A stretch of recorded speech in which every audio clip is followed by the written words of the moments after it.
और हाल के दिनों में इमारतों, घरों और कार्यालयों में आग लगने की घटनाएं लगातार बढ़ी हैं। कई मामलों में एसी ब्लास्ट, शॉर्ट सर्किट और सुरक्षा मानकों की अनदेखी बड़े हादसों का कारण बन रही है। तो ऐसे में सवाल उठता है कि क्या हमारी इमारतें वास्तव में सुरक्षित हैं? आग लगने की स्थिति में क्या कुछ तैयारियां होनी चाहिए और लिफ्ट जैसी रोजमर्रा की सुविधाओं में सुरक्षा सुनिश्चित करने के लिए किन बातों का ध्यान रखना जरूरी है? इन्हीं महत्वपूर्ण मुद्दों पर कंटेंट क्रिएटर शशांक जायसवाल ने infrastructure risk, lift and fire safety expert Anupam Kumar Shukla से खास बातचीत की है। आजकल देश के अलग अलग हिस्सों से एक्सीडेंट्स की खबरें बढ़ गई है। आपको सुनने को मिल रहा होगा, कभी किसी बिल्डिंग में आग लग गई, कभी किसी होटल में आग लग गई, कभी किसी फैक्ट्री का क्रेन नीचे टूट गया और लोगों की जान चली गई। पर ऐसा हो क्यों रहा है? इतने एक्सीडेंट्स बढ़ क्यों रहे? आपको नहीं लगता कि आपकी सेफ्टी आपका हक है, आपका अधिकार है और आपको इसे मांगना चाहिए? इसी मैटर पे बात करने के लिए आज जो हमारे साथ गेस्ट जुड़ने वाले हैं, उनका नाम है अनुपम शुक्ला जी, जिन्होंने 37 सालों से इसी क्षेत्र में अपना योगदान दिया है। Let's welcome him today. Hello sir. नमस्ते। नमस्ते sir, thank you for being here. My pleasure always. Sir, तो let's start from the first question. Since you are in safety, आप 37 सालों से सेफ्टी में हो, तो आप सेफ्टी में कौन कौन से एरिया में सेफ्टी में डील करते हो? कौन कौन से सेक्टर्स है, कौन कौन से इंडस्ट्रीज है जहाँ पे आप सेफ्टी के लिए अपना सेफ्टी में काम करते हो? हाँ, मैं सेफ्टी के 2 सेक्टर में काम करता हूँ। एक तो इंडस्ट्रियल सेगमेंट, जैसे फैक्ट्रीज हैं, कंपनीज है जहाँ पर मैन्युफैक्चरिंग होती है, बहुत सारे मतलब गवर्नमेंट के प्रतिष्ठान हैं, और बहुत सारे कंस्ट्रक्शन सेगमेंट है जहाँ पे जैसे मेट्रो के कंस्ट्रक्शन हो रहे हैं, बड़े रेलवे के प्रोजेक्ट चल रहे हैं, हाईवे के प्रोजेक्ट चल रहे हैं, बिल्डिंग कंस्ट्रक्शन के प्रोजेक्ट चल रहे हैं, उनमें काम करते हैं। तो ये तो जो ऑर्गेनाइज सेक्टर है जहाँ पे गवर्नमेंट के रूल्स हैं और जहाँ पे सिस्टम सेट है, वहाँ काम कर रहे हैं। और ये इसके लिए हमको गवर्नमेंट से परमिशन मिली हुई है, इंस्पेक्शन के लिए, टेस्टिंग के लिए, लोगों को ट्रेन करने के लिए हम लोग वो काम करते हैं। लेकिन इसके अलावा जो हमारा एक फाउंडेशन है, इंस्पायर सेफ्टी फाउंडेशन, उसके थ्रू हम लोग जहाँ पे गवर्नमेंट के सेफ्टी रूल्स रेगुलेशन नहीं है, वो सेगमेंट में भी काम करते हैं। जैसे स्कूल्स हो गया, कॉलेजेस हो गए, हॉस्पिटल्स हो गए, सोसाइटीज़ हो गई, तो उन लोगों को भी सेफ्टी के लिए ट्रेन करना, उनको सेफ्टी के ऊपर जानकारी देना, उनको समझो कभी मुसीबत आ जाए तो उसमें बचने का तरीका बताना, ये सब चीज़ों को लेकर हम लोग काम करते हैं। ठीक है, अभी हम और भी सेफ्टी के ऊपर बारे में बात करेंगे। सर, आपकी एजुकेशनल क्वालिफिकेशन क्या है? इसके लिए आपने कोई पढ़ाई की है, किसी तरीके की ट्रेनिंग ली है? हाँ, मैंने इंजीनियरिंग किया है, मैंने मास्टर्स किया है इंजीनियरिंग में, और फिर सेफ्टी के लिए मैंने डिप्लोमा किया, advance diploma safety, industrial safety. उसके बाद फिर मैंने एडवांस डिप्लोमा फायर सेफ्टी किया है, और इस तरह से इंडस्ट्री सेगमेंट में काम कर रहे तो बहुत सारे एक्सपीरियंस के साथ फिर मैं काम करता हूँ। तो आप अभी कौन कौन से गवर्नमेंट प्रोजेक्ट्स में या फिर प्राइवेट के बड़े प्रोजेक्ट्स में काम कर चुके हो जहाँ पे सेफ्टी को इतना ज़्यादा इंश्योर किया जाता है? जो गवर्नमेंट के प्रोजेक्ट्स हैं जहाँ पर कंस्ट्रक्शन का काम हो रहा है, या जो फैक्ट्रीज हैं वहाँ पर गवर्नमेंट के सेफ्टी के रेगुलेशंस हैं। तो इसको हम लोग ऐसे फॉर्मली देखेंगे तो फैक्ट्रीज एक्ट के अंडर में आता था। अभी गवर्नमेंट ने क्या किया है कि सारे पुराने रूल्स फैक्ट्री के ख़त्म करके नया एक रूल बनाया है। अच्छा। ऑक्यूपेशनल सेफ्टी हेल्थ कोड है, और बहुत अच्छा मतलब इसमें उन्होंने संशोधन किया है। जो पुराने कानून थे जिसमें से बहुत सारी जगह पे कुछ गड़बड़ थी, वहाँ पे उतना अच्छा इम्प्लीमेंटेशन नहीं हो रहा था, वो सब पुराने कानून को हटा के एक नया कोड लेके आए, और अभी ये पिछले साल ही लोकसभा में पास हुआ है। अभी बाकी सब स्टेट्स इसके ऊपर अलग अलग रूल बना रहे हैं, तो इसका असर जो पड़ेगा वो थोड़ा बाद में दिखेगा। लेकिन बहुत अच्छा गवर्नमेंट ने एक्शन लिया है, उनका जो इनिशिएटिव है लोगों को सुरक्षा देने का, उसके ऊपर बहुत अच्छा काम हुआ है, और हम लोग इसको आगे और बढ़ाने की कोशिश करेंगे। आजकल हर दिन न्यूज़ में हमको देखने को मिल रहा है, कहीं ना कहीं कोई ना कोई एक्सीडेंट्स हो रहे हैं, इंसिडेंट्स हो रहे हैं, कहीं आग लग रहा है तो कहीं क्रेन गिर जा रहा है। हर तरह की जो एक्सीडेंट्स इंसिडेंट्स वो देखने को मिल रहा है। तो क्या ये हाल के दिनों में बढ़ गई है या फिर पहले से ही ये एक्सीडेंट्स होते थे लेकिन हमको सुनने को कम मिलता था? देखिए, इसमें 2 कारण है। एक तो जो विकास की रफ्तार है, जो प्रोजेक्ट्स चल रहे हैं वो पिछले सालों के आप कंपेयर में देखेंगे तो बहुत ज़्यादा हैं। बहुत ज़्यादा प्रोजेक्ट्स हैं, बहुत बड़े प्रोजेक्ट्स हैं जो कंस्ट्रक्शन के हो रहे हैं। ऐसे फैक्ट्रीज जो पहले चल रही थी, आज भी फैक्ट्री चल रही है, जो पुरानी वाली फैक्ट्रीज आज भी चल रही हैं, लेकिन उनमें जो प्रोडक्शन होता था, जो आज जो हो रहा है उसमें ज़मीन आसमान का फर्क है, बहुत ज़्यादा प्रोडक्शन है। तो जो देश रफ्तार पकड़ रहा है विकास की, उसके पीछे ये इंडस्ट्रियल डेवलपमेंट ही है। जो फैक्ट्रीज बन गई हैं, जो काम कर रही हैं, वो और ज़्यादा काम कर रही हैं।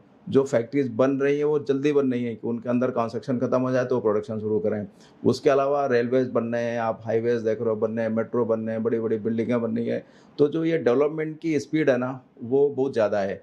इसके हिसाब से क्या हो रहा है कि चूँकि काम बहुत ज़्यादा हो रहा है, उसका वॉल्यूम बहुत बड़ा है, उसमें बहुत सारे लोग लगे हुए हैं। बहुत सारे लोग लगे हैं तो उसमें से कुछ लोग ट्रेंड हैं, कुछ लोग अनट्रेंड हैं, कुछ को काम आता है, कुछ को काम नहीं आता है, कुछ सेफ्टी कॉन्शियस हैं, कुछ लोग सेफ्टी कॉन्शियस नहीं हैं। तो ये सब कंबाइंड इफेक्ट मिलके क्या होता है कि एक्सीडेंट्स को ज़्यादा दिखाता है। और चूँकि काम ज़्यादा हो रहा है, एक्सीडेंट ज़्यादा हो रहा है, ये बात सही कहा आपने सर, क्योंकि 10 सालों में देखने को मिला है कि बहुत ज़्यादा काम हो रहा है, बहुत ज़्यादा डेवलपमेंट हो रहा है, बहुत ज़्यादा फैक्ट्रीज बन रही है, बहुत बड़े बड़े प्रोजेक्ट्स चल रहे हैं जहाँ पे मैन पावर की ज़रूरत लगती है। लेकिन जब इतनी बड़ी बड़ी कंपनीज काम के लिए लग रही है तो वो सेफ्टी को क्यों नहीं महत्व दे रही है? सेफ्टी तो महत्व होना चाहिए, क्योंकि अगर टेक्नोलॉजिकल एडवांसमेंट हो रहा है फैक्ट्रीज में भी, तो आप वैसे उपकरण क्यों नहीं लेके आ रहे हो? आप लेबर को या फिर जो भी इंसान वहाँ पे काम कर रहे हैं उनको वो सेफ्टी के लिए अवेयर क्यों नहीं कर रहे हो? आपको सेफ रहना है, अगर आप फैक्ट्री में काम कर रहे हो तो आपको वो इंडस्ट्रियल हेलमेट पहनना है, शूज पहनना है, तो वो ट्रेनिंग क्यों नहीं दी जा रही पहले? मैं आपको इसका जवाब थोड़ा दूसरे तरह से दूंगा। क्या हो रहा है कि चूंकि मैंने बताया आपको डेवलपमेंट बहुत हो रहा है, बहुत सारे तरह के काम हो रहे हैं, बहुत सारे तरह के ऐसे काम हो रहे हैं जो आज तक पहले कभी हुआ ही नहीं। जैसे आप देखेंगे कि देश का सबसे बड़ा प्रोजेक्ट चल रहा है, बुलेट ट्रेन का प्रोजेक्ट चल रहा है। अब वहाँ पे जो पिलर्स बना रहे हैं उसके बीच में जो सेगमेंट उठा के रख रहे हैं जिसके ऊपर वो ट्रेन चलेगी, उसमें से एक एक सेगमेंट का वेट 1000 टन के आसपास है। इतने बड़े बड़े सामान कभी हिंदुस्तान में उठाए नहीं जाते थे, ये पहली बार हो रहा है कि इतना कॉम्प्लिकेटेड काम समझो देश में हो रहा है। तो चूंकि टेढ़े काम हो रहे हैं, मुश्किल काम हो रहे हैं, लोग काम कर रहे हैं, लेकिन ये बात सच है कि एक्सीडेंट हो रहे हैं और मीडिया में भी खबर आती है कि आज किसी की डेथ हो गई, किसी को चोट लग गई, लेकिन सेफ्टी नहीं फॉलो हो रही है। मैं इस चीज़ को नहीं मानता हूँ। मैं चूँकि इन लोगों के साथ खुद काम करता हूँ तो इनके जो रूल्स रेगुलेशन है ये बड़े प्रोजेक्ट्स में वो कंप्लाई करना पड़ता है। वहाँ पे सेफ्टी ऑफिसर्स होते हैं, उनके मैनेजर्स होते हैं, उनके डायरेक्टर्स होते हैं, उनको वो सारी चीज़ों को फॉलो करना ही पड़ता है। लेकिन फिर अनफॉर्चुनेटली क्या होता है कि कभी कभी जो सबसे अच्छा काम होता है उसमें भी थोड़ी कमी रह जाती है। इसमें गलती हमेशा एम्प्लॉयर की नहीं होती है, गवर्नमेंट के रूल्स हैं वो लोग उसको कंप्लाई करते हैं, लेकिन कभी कभी लोगों की गलती से भी एक्सीडेंट हो जाते हैं, नेग्लिजेंस होती है, उनको उस चीज़ की जानकारी नहीं होती है। और नेग्लिजेंस बड़ा एक कारण होता है कि लोग खुद ही नहीं समझते हैं कि सेफ्टी हमारी ज़रूरत है। उनको लगता है कि सेफ्टी की जो जिम्मेदारी है वो सब सरकार की है या सेफ्टी की जिम्मेदारी कंपनी की है। ऐसा सोच के कभी कभी लोग काम करते हैं और उसमें भी एक्सीडेंट हो जाते हैं। लेकिन हाँ, ये एक जिम्मेदारी है। और जो आज की तारीख में मैं आपको बता दूं कि जिनके साथ मैं काम करता हूँ बड़े प्रोजेक्ट्स में, कंपनीज के साथ में, तो कोई भी कंपनी का मैनेजमेंट या बोर्ड ऐसा नहीं है कि जो सेफ्टी को महत्व ना देता हो, उसको बाईपास करने की कोशिश करता, ऐसा कोई नहीं है। और कोई जानबूझ के गलती भी नहीं करना चाहता, ये भी मैं बता दूं। लेकिन कभी कभी फिर क्या होता है कि सिचुएशन अपने हाथ में नहीं होती है, किसी न किसी कारण से एक्सीडेंट हो जाता है। और जो भी प्रोजेक्ट में जहाँ भी एक्सीडेंट होता है वहाँ पर लोग बहुत मतलब कड़ा एक्शन लेते हैं उसको प्रिवेंट करने के लिए कि फिर वापस फ्यूचर में ना होने पाए। ऐसा नहीं कि सीरियसनेस नहीं है, सीरियसनेस है। मेरे घर में एक एसी टेक्नीशियन आया, तो मैंने पूछा कि आजकल आग क्यों लग रहे हैं, लोग कह रहे हैं कि एसी फट जा रहा है, क्या ये बात सच है? तो उसने बोला हाँ ये बात सच है। अक्सर क्या होता है ना, आप 16 डिग्री सेल्सियस पे आप एसी का टेम्परेचर रखते हो तो कंप्रेसर पे लोड बढ़ जाता है। अगर आप कंटिन्यूस 24 घंटे एसी चला रहे हो तो कंप्रेसर पे लोड बढ़ जाता है। 16 डिग्री तो एक्चुअल टेम्परेचर होता भी नहीं है, रूम का एक्चुअल टेम्परेचर 24 डिग्री होता है। कम करके कितना भी जाएगा तो 20 पे जाएगा, 22 पे जाएगा, 16 पे नहीं। अब वो 16 डिग्री पे अपने आप को करने के लिए कंप्रेसर को ओवर वर्क करना पड़ जाता है, जिसकी वजह से हीट होता है, मशीन ही है जिसकी वजह से एसी ब्लास्ट होता है। तो ये बात सच है? नहीं, मैं आपको बताता हूँ। जैसे समझो बाहर का टेम्परेचर 40 डिग्री है, मैं एक आजकल गर्मी में तो 50 है, एक हम 40 डिग्री ले लेते हैं। और अगर आपका एसी काम कर रहा है 24 डिग्री पे, तो बाहर और अंदर के टेम्परेचर में कितना डिफरेंस है? 16 डिग्री का है।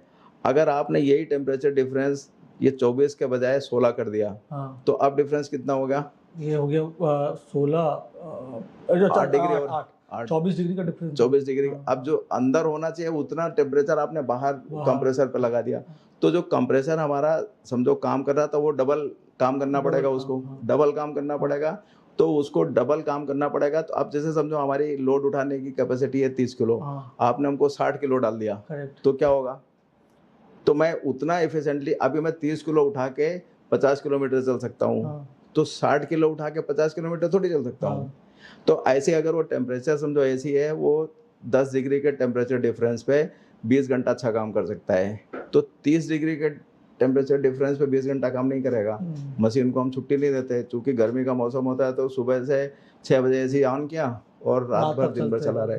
आप बीच बीच में उसको ब्रेक दे दो, 2 घंटे 1 घंटे, थोड़ा ठंडा हो जाए, उसका कूलेंट ठंडा हो जाए, उसके अंदर जो मशीन नहीं लगी वो थोड़ी ठंडी हो जाए, फिर आप उसको ब्रेक देके चलाओगे तो चलेगा। लेकिन कंटिन्यूसली चला रहे तो फिर वो क्या होगा कि मशीन की कैपेसिटी है उससे ज़्यादा फिर कोई आपका सबसे सेफ टेम्परेचर कौन सा जिससे हम अपनी सेफ्टी इंश्योर कर सकें? हाँ, तो इसमें जैसे वो ऐसी आप लेके आते हो तो उसमें मैनुअल लिखा रहता है। हाँ। उस पर हर मशीन के साथ में एक मैनुअल आता है। हाँ। उसमें सेफ्टी भी लिखा रहता है और बेस्ट ऑपरेटिंग कंडीशन भी लिखा रहता है। आप फ्रिज लाओ, आप एसी लाओ, आप गीजर लाओ, आप हीटर लाओ, सब पे वो मैन्युफैक्चरर देते ही हैं सेफ्टी मैनुअल तो होता है। लेकिन हम लोग क्या करते हैं, मशीन लेके आएंगे, प्लग लगाएंगे, ऑन कर देंगे, वो किताब नहीं पढ़ते हैं। अपने को लगता है कि किताब की क्या जरूरत है, आप उसको पढ़ेंगे तो उसमें सारा कुछ बाहर से लिखा रहता है। अब आइडियल टेम्परेचर गवर्नमेंट आप देखोगे तो हर बार वो लाइट बचाओ, ऊर्जा बचाओ, उसके कैंपेन आते रहते हैं। वो हमेशा बताते हैं कि आप 22 मतलब 24 रखो और कम होगा तो 22 रखो। समाज में सब लोगों को कैसे जागरूक करें सेफ्टी को लेकर? हाँ, ये सवाल बहुत अच्छा है। देखिए क्या होता है कि कोई भी अभियान तब सफल होता है जब हर कॉमन पब्लिक, हर नागरिक उसमें पार्टिसिपेट करता है।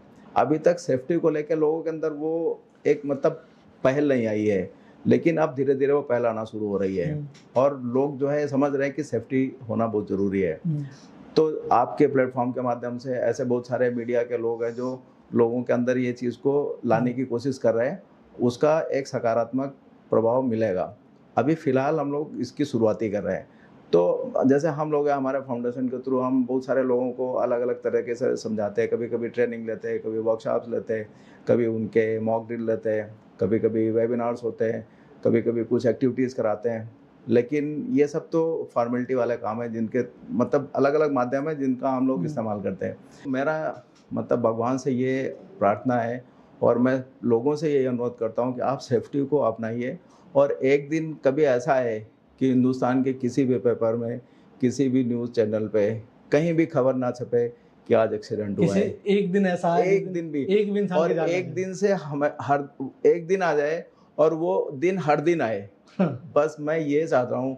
और जब ऐसा दिन आ जाएगा तो ये देश एक्चुअली मतलब एक खुशहाल देश होगा।